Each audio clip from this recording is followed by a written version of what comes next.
ಸಂತೋಷ. ಚಕೋರ ಅನ್ನುವ ವಿಚಾರ ವೇದಿಕೆಯ ಜೊತೆಗೆ ಅಭಿವೃದ್ಧಿ ಸೇರ್ತಾ ಇದೆ ಎನ್ನುವುದು ಒಂದು ಐತಿಹಾಸಿಕ ದಿನ ಅಂತ ನಾನು ಭಾವಿಸ್ತಾ ಇದ್ದೇನೆ.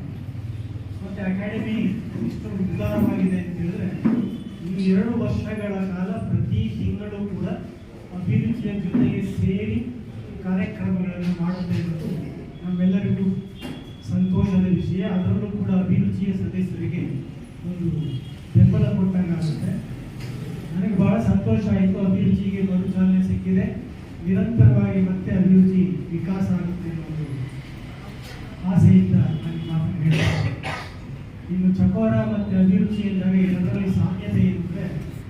ಅಭಿರುಚಿ ಎಂದಾಗ ನಮ್ಮ ಆಯ್ಕೆ ಯಾವ ಕಡೆ ಇರಬೇಕು ಅನ್ನೋದನ್ನು ಸೂಚಿಸುತ್ತದೆ. ಬೇಕಾದಷ್ಟಿದೆ, ಅದರಲ್ಲಿ ನಮ್ಮದು ಯಾವುದು, ನಾವು ಯಾವ ಜೊತೆಗೆ ಐಡೆಂಟಿಫೈ ಮಾಡ್ಕೊಳ್ಬೇಕು. ಚಕೋರ ಕೂಡ ಒಂದು ಕವಿ ಸಮಯದ ಮಾತು. ಚಕೋರನಿಗೆ ಚಂದ್ರಮನ ಚಿಂತೆ ಇದೆ. ಚಕೋರ ಚಂದ್ರಮನ ಅಜಿತ ಪುರಾಣದಲ್ಲಿ ಒಂದು ಮಾತು ಬರ್ತದೆ. ರಾಜ ಕೂತಿದ್ದಾನೆ, ರಾಣಿ ಪಕ್ಕದಲ್ಲಿದ್ದಾಳೆ, ರಾತ್ರಿ ಬೆಳದಿಂಗಳಿದೆ.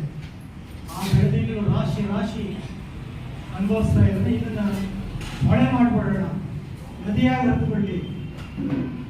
ಆಮೇಲೆ ನದಿಯಾಗಿ ಹರಿದು ಬೆಳದಿಂಗಳನ್ನ ಹೀರಿ ಬೆಳದಿಂಗಳಿನ ಪುಷ್ಪ ಬರಲಿ ಅಂತ ಆಶಿಸ್ತಾರೆ. ಮನುಷ್ಯನ ಆಕಾಂಕ್ಷೆ ಅಂದರೆ ಸೌಂದರ್ಯ ಅನ್ನೋದು ಕಳೆದೋಗ್ಬಿಡುತ್ತೆ, ಅದು ಶಾಸನ ಮಾಡುತ್ತೆ.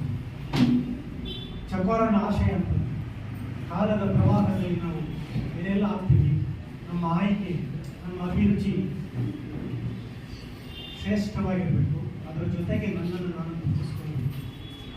ಈ ಹಿನ್ನೆಲೆಯಲ್ಲಿ ಚಕೋರ ಅಭಿರುಚಿ ಎರಡೂ ಕೂಡ ಮಿಲನ ಆಗ್ತಿರೋದು ವಿಶೇಷ. ಈ ಹೆಚ್ಚೊತ್ತು ನಾನು ಮಾತಾಡ್ಕೊಳ್ಳೋದಿಲ್ಲ. ಚಂದ್ರಿಕಾ ಅವರು ನಮ್ಮ ಚಳ್ಳಕೆರೆ ಕಾಲೇಜಿನ ವಿದ್ಯಾರ್ಥಿನಿ ಆಗಿದ್ದು ಈಗ ಅವರು ಅಕಾಡೆಮಿಯ ಸದಸ್ಯರಾಗಿ ಚಿತ್ರದುರ್ಗದ ಜವಾಬ್ದಾರಿ ಅವರಿಗೆ ಅವರು ಬಹಳ ಸಾರ್ಥಕವಾಗಿ ಗಡಿಬಿಡಿಯಲ್ಲಿದ್ದಾರೆ. ಆದರೆ ಬಂದು ಇಲ್ಲಿಯ ಕಾರ್ಯಕ್ರಮಕ್ಕೆ ಕ್ರಿಯಾಶೀಲವಾಗಿ ಅವರು ನಿಂತಿದ್ದಾರೆ.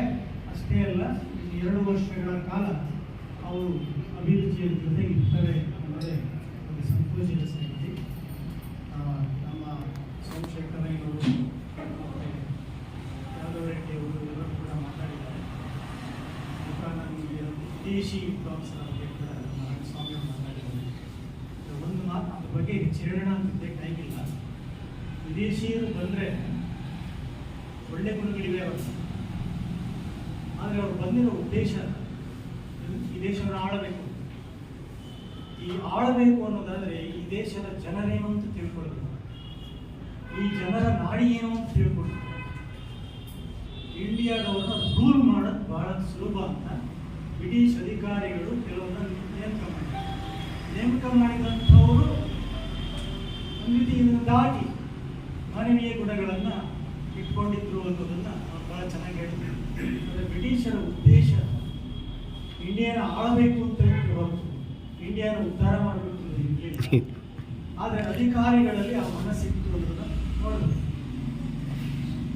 ಇದರಲ್ಲಿ ಗಟ್ಟಿ ಹಳ್ಳಿ ಆಮೇಲೆ ಕುಚಿನಪ್ಪ ಅವರು ಬಹಳ ಒಳ್ಳೆ ಕಾದಂಬರಿ ಬರೆದಿದ್ದಾರೆ. ಈ ಪ್ರಾದೇಶಿಕ ಹಳ್ಳಿಯ ರಚನೆ ಹೇಗಾಗುತ್ತೆ ಫೀಲ್ಡ್ ವರ್ಕ್ ಓರಿಯೆಂಟೇಟ್ ಮಾಡಿ ಅಲ್ಲಿ ಹೇಗೆ ನ್ಯಾಚುರಲ್ ಆಗಿ ಒಂದು ಹಳ್ಳಿಯ ಜನ ಹಳ್ಳಿಯಾಗ್ತಾ ಹೇಗೆ ಪರಿವರ್ತನೆ ಆಗ್ತಾ ಹೋಗುತ್ತೆ ಅಂತ ನಾನು ಸ್ವಲ್ಪ ಫೀಲ್ಡ್ ವರ್ಕ್ ಮಾಡಿರೋದ್ರಿಂದ ಇದನ್ನೆಲ್ಲ ಹೇಳಿದ್ರಲ್ಲ. ಈ ಮೊಳಕಾಲ್ಮೂರು ರೋಡಲ್ಲೂ ಕೊಡಗಲು ಬೊಮ್ಮ ಅಂತ ಬರ್ತೀವಿ. ಆ ಕೊಡಗಲು ಬೊಮ್ಮ ಏನು ಅಂತ ಹೇಳಿದ್ರೆ, ಈ ಪಾಳೆಗಾರರು ಆಗೋಕ್ಕಿಂತ ಮುಂಚೆ ಇದ್ದಾರಲ್ಲ, ನನಗೆ ಇದು ಸ್ವಲ್ಪ ಹೊರಟು ಅನ್ನಿಸ್ಬೋದು. ರೌಡಿ ಇದಾರಲ್ಲ, ರೌಡಿ ಒಳ್ಳೆ ರೌಡಿನೇ ಪಾಳೆಗಾರ, ಒಳ್ಳೆ ಪಾಳೆಗಾರನೇ ರಾಜ. ಈ ರಾಜಕಾರಣಿಗಳು ನೀವು ನೋಡ್ಬೋದು, ಇದು ಬೆಳವಣಿಗೆ. ಅವನೇ ಯಾವುದು ಟ್ಯಾಕ್ಸ್ ಹಾಕ್ತಿದ್ದ ಅಂದರೆ, ಮದುವೆ ಆದರೆ ಮೊದಲ ಪ್ರಸ್ತ ದಿನ ಇದೆಯಲ್ಲ ಟ್ಯಾಕ್ಸ್, ಗಂಡು ಹೆಣ್ಣು ಸಮಾಗಮ ಆದರೆ ಕೊಡಗಲು ಬೊಮ್ಮ ಹೆದರಿಕೆ ಇದೆ ಅವನ ಬಗ್ಗೆ. ಈಗ ಮೊಳಕಾಲ್ಮೂರು ತಾಲೂಕಿನಲ್ಲಿ ಅವನ ಬಗ್ಗೆ ಬೋರೆದೇವರು ನೋಡಿರ್ಬೋದು, ಬೋರದೇವರಟ್ಟಿ ಅಂತ ಇದೆ, ಅಲ್ಲಿ ಅವನ ಬಗ್ಗೆ ಭಯ ಇದೆ, ಟ್ರೈಬ್ಸ್ಗೆ ಭಯ ಇದೆ. ಅವನು ಬುಡಕಟ್ಟು ಜನರನ್ನ ಭಯಗೊಳಿಸಿದ್ದ, ಅವನು ಬುಡಕಟ್ಟಿನಲ್ಲಿ ರೌಡಿ ಆಗಿದ್ದ. ಹೆದರ್ಕೊಂಡು ಅವನು ಮದುವೆ ಆದವರೆಲ್ಲ ಟ್ಯಾಕ್ಸ್ ಕಟ್ಟಬೇಕು ಅಂತ. ಅದೇ ಈ ಟ್ಯಾಕ್ಸ್ ಕಟ್ಟಬೇಕು, ತೆರಿಗೆ ಕಟ್ಟಬೇಕು ಅನ್ನೋದು ರಾಜರ ಆಡಳಿತ ಆಮೇಲೆ ಬಂದದ್ದು ಏನಲ್ಲ, ಅದು ಇನಿಷಿಯಲ್ ಸ್ಟೇಜ್ ಅಲ್ಲೇ ಬುಡಕಟ್ಟಿನಲ್ಲೇ ಇತ್ತು. ಅದೇನಂದ್ರೆ ಹೇಳೋದಲ್ಲ, ರೋಡ್ಗಳಲ್ಲಿ ಒಬ್ರು ಏನ್ ಹೇಳ್ತಾರೆ, ದಾದ ಅಂತಾರೆ, ಏನಂತ ಕರೀತಾರೆ. ಶಿವಾಜಿನಗರದಲ್ಲಿ, ಬೆಂಗಳೂರಲ್ಲಿ ಎಷ್ಟು ರೌಡಿಗಳು ಬೇಕು ನಿಮಗೆ? ಪೊಲೀಸ್ ಕಂಟ್ರೋಲ್ ಅಲ್ಲೂ ಇಲ್ಲ. ಅವ್ರಿಗೆ ಹೆದರ್ತಾರೆ. ಫುಟ್ಬಾಲ್ ವ್ಯಾಪಾರಿಗಳಿಂದ ಹಿಡಿದು ಅಲ್ಲಿ ಯಾರ್ಯಾರಿದ್ದಾರೆ, ಬಡವರಿದ್ದಾರೆ, ಎಲ್ಲ ನಿರ್ದಾಕ್ಷಿಣ್ಯವಾಗಿ ವಸೂಲು ಮಾಡ್ಕೊಂಡು ತೆರಿಗೆ. ಅದೇನು ಅಫಿಷಿಯಲ್ ಅಲ್ಲ, ಅನ್ಅಫಿಷಿಯಲ್ಲೇ ಹೇಗಿದ್ದಾರೆ ಅಂತ ಹೇಳಿದ್ರೆ ಮಂತ್ರಿಗಳನ್ನೇ ನಿಯಂತ್ರಣ ಮಾಡ್ತಾರೆ. ಈ ಕೊತ್ವಾಲ್ ರಾಮಚಂದ್ರನ್ ಕಥೆ ನಿಮಗೆ ಗೊತ್ತು. ರಾಮಕೃಷ್ಣ ಹೆಗಡೆ ಚೇಂಬರ್ ಹೋಗಿ ಬಚ್ಚಿಡ್ಕೊಂಡು ಇನ್ನೊಂದ್ಸರಿ ಕಾಂಗ್ರೆಸ್ ಸಂಸ್ಕೃತಿ ಅಂದ್ರೆ ಏನ್ ಮಾಡ್ಬಿಡ್ತೀನಿ ನೋಡು. ಆಕ್ಚುಲಿ ನಿಜವಾಗೂ ಕೂಡ ರಾಮಕೃಷ್ಣ ಹೆಗಡೆ ಹೆದರಿದರು. ಯಾರನ್ನ ಮುಖ್ಯಮಂತ್ರಿ, ಯಾರನ್ನ ಪೊಲೀಸ್ ಆಫೀಸರು ಏನ್ ಕರಿತೀವಲ್ಲ, ಅವರೆಲ್ಲ ಇಂತಹ ರೌಡಿಗಳಿಗೆ. ಇಲ್ಲೂ ಕೂಡ ಚಳ್ಳಕೆರೆ ತಾಲೂಕಿನಲ್ಲಿ ಒಬ್ಬ ರೌಡಿ ಇದ್ದ ಅಂತ, ಗೊಲ್ಲರಲ್ಲಿ ಒಬ್ಬ ರೌಡಿ ಇದ್ದ ಅಂತ ಬರ್ತದೆ, ಯರಮಂಚ ನಾಯಕ ಅಂತ ಬರ್ತದೆ. ಗೊಲ್ಲರಲ್ಲಿ ಇನ್ನೊಬ್ಬ ಹೆಸರು ಬಂದು ಮಾಡ್ಕೊಂಡಿದ್ದ. ಅವನ್ ನೋಡಿದ್ರೆ ಅವನಿಗೆ ಆಫೀಸ್ ಯಾರೇ ಆಗ್ಲಿ ಅವ್ನು ನೋಡಿದ್ರೆ ಹೆದರ್ತಾರೆ ಅಂತ. ಇನ್ಯಾರೋ ರೌಡಿ ಅವನು ಒಂದ್ಸತಿ ಬೆರಳಲ್ಲಿ ನಂದ ಅಂದ್ರೆ ಪೊಲೀಸ್ಗೆ ಏನೋ ಒಂಥರ ಸೊಂಟ ಹುಡುಕ್ದಂಗೆ ಆಗ್ಬಿಡ್ತದೆ. ಇಂಥ ರೌಡಿಗಳು ಇವತ್ತು ಇದ್ದಾರೆ. ಇವತ್ತು ಅವ್ರಿಗೆ ಸುಳ್ಳು ಕಟ್ಟಬೇಕು, ಅವರಿಗೆ ತೆರೆ ಕಟ್ಟಬೇಕು. ಇದೆಲ್ಲವೂ ಕೂಡ ಮನುಷ್ಯನ ದಾನವ ಪ್ರಕೃತಿ ಇದೆಯಲ್ಲ, ಇದು ಇನಿಷಿಯಲ್ ಸ್ಟೇಜ್ ಬುಡಕಟ್ಟಿಂದಲೇ ಇದೆ, ಈಗಲೂ ಇದೆ. ಈಗ ನಮ್ಮ ರಾಜಕಾರಣಿಗಳಲ್ಲೂ ಇದೆ.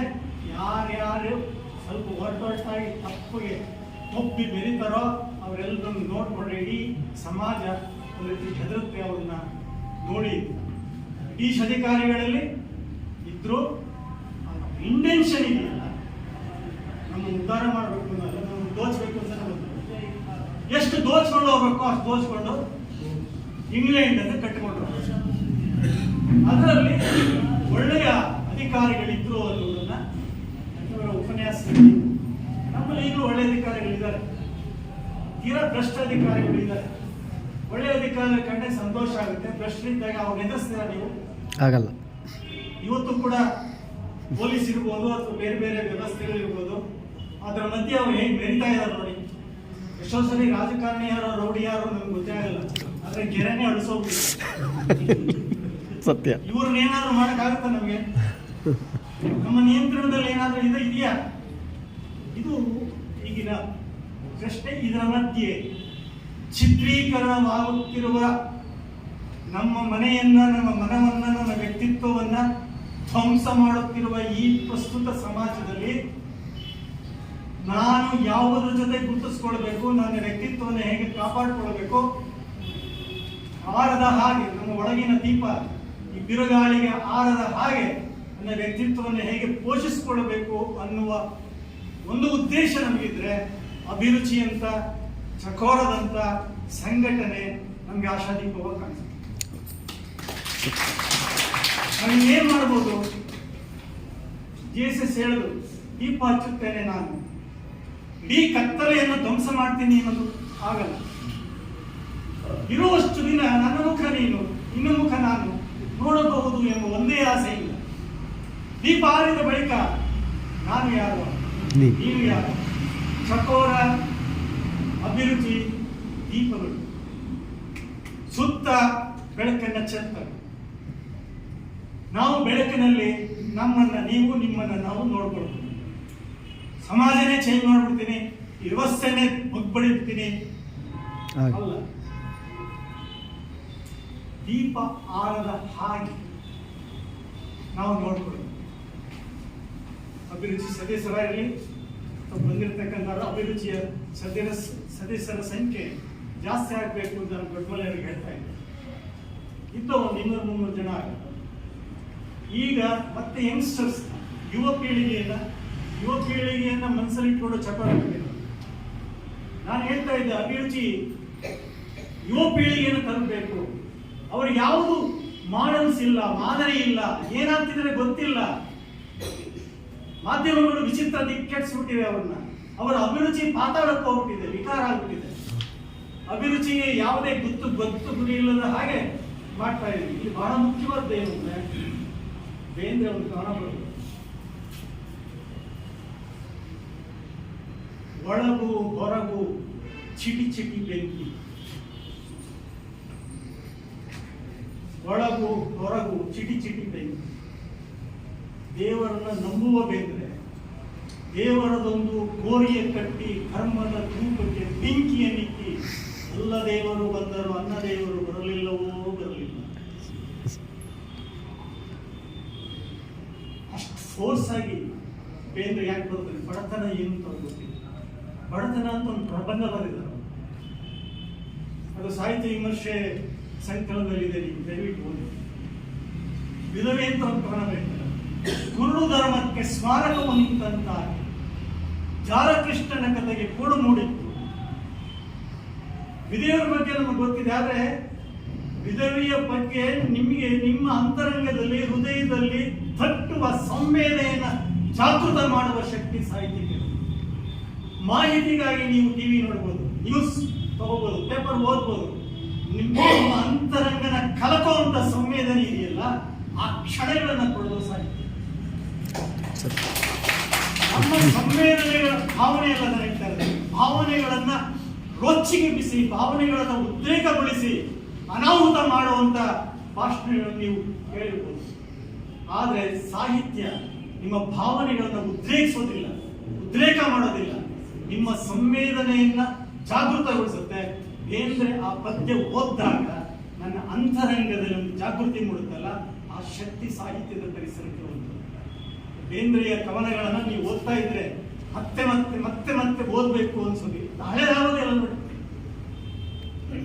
ಒಬ್ಬನು ಓದ್ಬೇಕಾದ್ರೆ ಕಾವ್ಯಂ ನಿತ್ಯಂ ಹೊಸತು, ನಿತ್ಯವೂ ಪ್ರತಿ ಕ್ಷಣವೂ ಹೊಸದಾಗ್ತಾ ಹೋಗ್ತದೆ. ಈಗಲೂ ನಾನು ಪುಟ್ಟ ವಿಧವೆಯನ್ನ ಈ PG ಸ್ಟೂಡೆಂಟ್ಸ್ ಪಾಠ ಮಾಡಿದೆ, ಈಗಲೂ ಕೂಡ ಅದು ನನಗೆ ಕಲ್ವನ ಹುಟ್ಟಿಸುವಂಥದ್ದು. ಯಾಕೆಂದ್ರೆ ಆ ಶಕ್ತಿ ಬೇಂದ್ರೆಯ ಸಾಲುಗಳಿದೆ. ಕುರುಡು ಧರ್ಮಕ್ಕೆ ಸ್ಮಾರಕವು ನಿಂತಾಕೆ ಅಂತ ಬರೀಬೇಕಾದ್ರೆ ಬೇಂದ್ರೆಯ ಮನಸ್ಸಿನಲ್ಲಿ ಏನಿದೆ?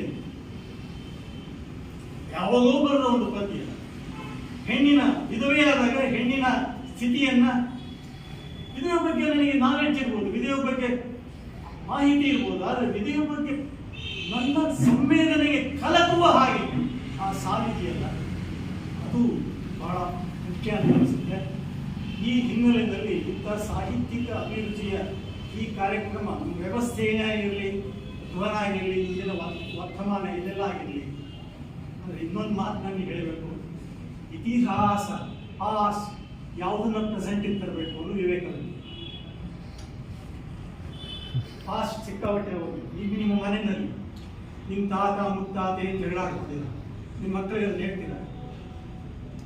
ಯಾವುದು ಪಾಸಿಟಿವ್ ಆಗಿದೆಯೋ, ನಿಮ್ಮ ಮಕ್ಕಳು ಭವಿಷ್ಯ ಯಾವುದಕ್ಕೆ ಬಹಳ ಮುಖ್ಯನೋ, ನಿಮ್ಮ ಮನೆತನದ ಬಗ್ಗೆ ಗೌರವ ಬರುವ ಹಾಗೆ ನಿಮ್ಮ ಮಕ್ಕಳನ್ನ ನೀವು ಬೆಳೆಸಬೇಕು.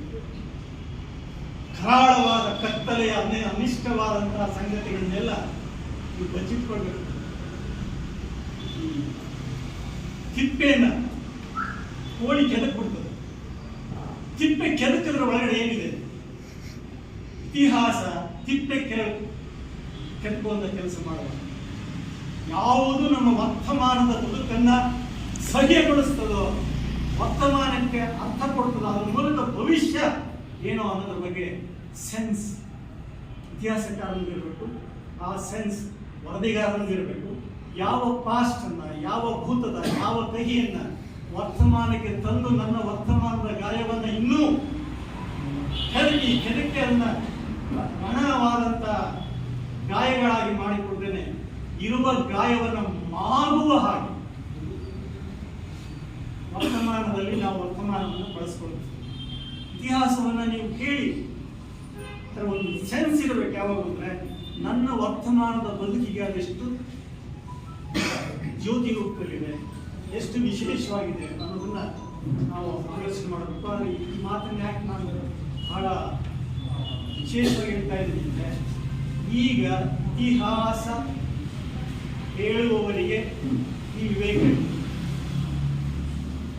ಯಾವ ಭೂತವನ್ನ ವರ್ತಮಾನಕ್ಕೆ ತರಬೇಕು ಅನ್ನೋ ವಿವೇಕ ಇಲ್ಲದೇನೆ ವರ್ತಮಾನವನ್ನು ಗೌರವ ನರಕ ಮಾಡುವ ಹಾಗೆ ನಮ್ಮ ಪಾಸ್ಟಲ್ಲಿ ಏನು ನಡೆದಿರುತ್ತದೆ, ನಡಿಬಾರದು ನಡೆದೋಗಿರ್ತದೆ. ಎಷ್ಟೋ ಕೊಲೆಗಳಾಗಿರ್ಬೋದು, ಎಷ್ಟೋ ಯುದ್ಧಗಳಾಗಿರ್ಬೋದು. ಆದರೆ ಈ ಹೊತ್ತು ವರ್ತಮಾನ ನಾನು ಯಾವ ಪಾಸ್ಟನ್ನು ತಗೋಬೇಕು ಅಂದ್ರೆ ಈ ಕವಿರಾಜ ಮಾರ್ಗದಲ್ಲಿ ಹೇಳಿದ ಇವೆಲ್ಲ ನಾನು ಹೆಚ್ಚು ಹೇಳಕ್ ಹೋಗುದಿಲ್ಲ. ನಮ್ಮ ಸಾಹಿತ್ಯದಲ್ಲಿ ಪಾಸ್ಟ್, ಆ ಪಾಸ್ಟಲ್ಲಿ ಏನಿದೆಯಲ್ಲ ಆ ಪಾಸ್ಟನ್ನು ಪ್ರೆಸೆಂಟಿಗೆ ತರ್ತಾ ಭವಿಷ್ಯಕ್ಕೆ ಒಂದು ಅರ್ಥ. ನಿಮ್ಮ ಎಲ್ಲ ಇಲ್ಲಿ ಸಮಾನ ಮನಸ್ಕರೇ ಇರೋದ್ರಿಂದ, ಸಮಾನ ಮನಸ್ಕರಲ್ಲಿ ಸೇರ್ತಾ ಇರೋದ್ರಿಂದ, ಚಕೋರ ಆಗಲಿ, ಅಭಿರುಚಿ ಆಗಲಿ ಅಥವಾ ನ್ಯಾಯ ಆಗಲಿ, ಸಮಾನ ಮನಸ್ಕರು ಸೇರಿ ನಮ್ಮ ದಿನಗಳನ್ನು ಸಹ್ಯ ಮಾಡಿಕೊಳ್ಳುವುದಕ್ಕೆ, ನಮ್ಮ ಬದುಕನ್ನು ಇನ್ನೂ ಹೆಚ್ಚು ಸಹ್ಯ ಮಾಡಿಕೊಳ್ಳೋದಕ್ಕೆ ಮತ್ತೆ ಮತ್ತೆ ಮತ್ತೆ ನಾವು ಸೇರುವ ಅನಿವಾರ್ಯ ಪ್ರಸ್ತುತತೆ ಈ ಸಂಘಟನೆಗಳಿದೆ. ಎಷ್ಟು ಜನ ಸೇರ್ತಾರೆ ಇಲ್ಲಿ ಅಂತ ಪ್ರಶ್ನೆ ಬಂತು. ಚಂದ್ರಿಕಾ ಅದನ್ನು ಬಹಳ ಇದು ಹೇಳಿದ್ರು, ಎಷ್ಟು ಜನ ಸೇರ್ಬೋದು ಸರ್, ದಿಢೀರಂತ ಒಂದು ದಿವಸನೇ ಮಾಡ್ತಾ ಇದ್ದೀವಿ. ಎಷ್ಟು ಜನ ಸೇರಲಿ, 10 ಜನ ಸೇರಲಿ, 20 ಜನ ಸೇರಲಿ, ಜನಸಂಖ್ಯೆ ಮುಖ್ಯ ಅಲ್ಲ. ಅವ್ರು ಹೋಗಿ ಹೇಳ್ತಾರಲ್ಲ ಬೇರೆಯವ್ರಿಗೆ, ಅವ್ರ ಮನೆಯವ್ರಿಗೆ ಹೇಳ್ತಾರಲ್ಲ, ನಿಧಾನವಾಗಿ ಕ್ರಾಂತಿ ಆಗೋದಿಲ್ಲ, ಸಡನ್ ಆಗಿ ಆಗೋದಲ್ಲ. ಈ ಕೆಲಸವನ್ನ ಮಾಡಬೇಕು ಅನ್ನೋ ಒಂದು ಆಕಾಂಕ್ಷೆಯಿಂದ ಈ 2 ಸಂಘಟನೆಗಳು ಸೇರಿರೋದು ನನಗೆ ಬಹಳ ಸಂತೋಷ.